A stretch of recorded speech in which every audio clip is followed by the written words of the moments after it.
All right, guys, what's going on? Welcome in. So we have this report that came out from Rich Cimini of ESPN suggesting that the New York Jets, right, the sense is that they're done with blockbuster types of moves despite the salary cap space in regards to the NFL trade deadline, right?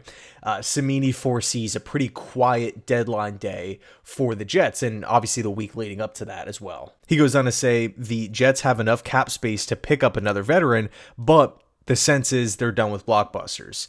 New York has $15.7 million in remaining salary cap space, even after the acquisition of star receiver Davante Adams from the Raiders and the addition of star edge rusher Hassan Reddick to the roster after his months-long holdout. Now, personally, Ray, I really don't mind not acquiring another blockbuster. I just want to hang on to as much draft capital as possible, right?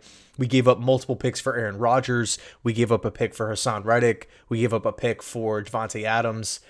You know, it's I don't want to be in a position where we're just gutting the draft. Not saying that we are or currently in that space, but it kind of gets a little bit worse when a lot of draft picks just simply aren't hitting, right? We can wipe the entire 2019 class away, right? No player from that class is making an impact. I think we only have one player on that or from that class still on the team, which is Ashton Davis, and that's just a one-year prove-it deal. In my opinion, we need an upgrade at safety.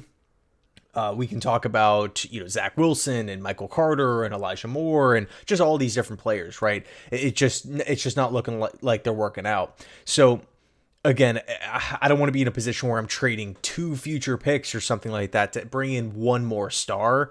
Unless there's very specific conditions, right? Unless the Jets are getting like a Myles Garrett or somebody where they're just a legit top 5 at their position. I just do not want to see us give away multiple picks. But even though Cimini's talking about how the sense is, hey, you know what, it's going to be quiet, no blockbusters, I honestly would not mind flipping away like a late round pick, like a future pick for one of these safeties that can come in and make an impact. I mean, they could come in and be a huge upgrade.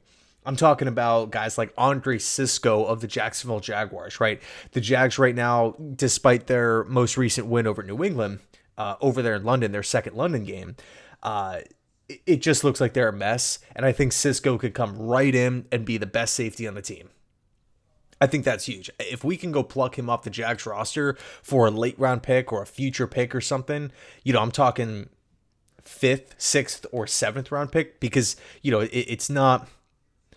Yeah, I know Cisco is a relatively higher pick. I feel like you can just go out and acquire him for a later round draft selection. Or even Quandre Diggs. I mean, Quandre Diggs was somebody who I wanted the Jets to sign this offseason and, signed a 1-year deal with the Titans.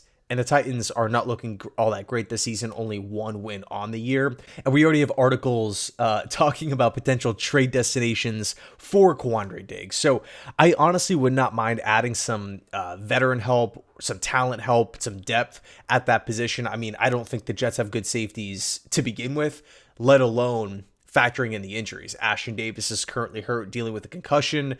Chuck Clark is, I believe, on IR.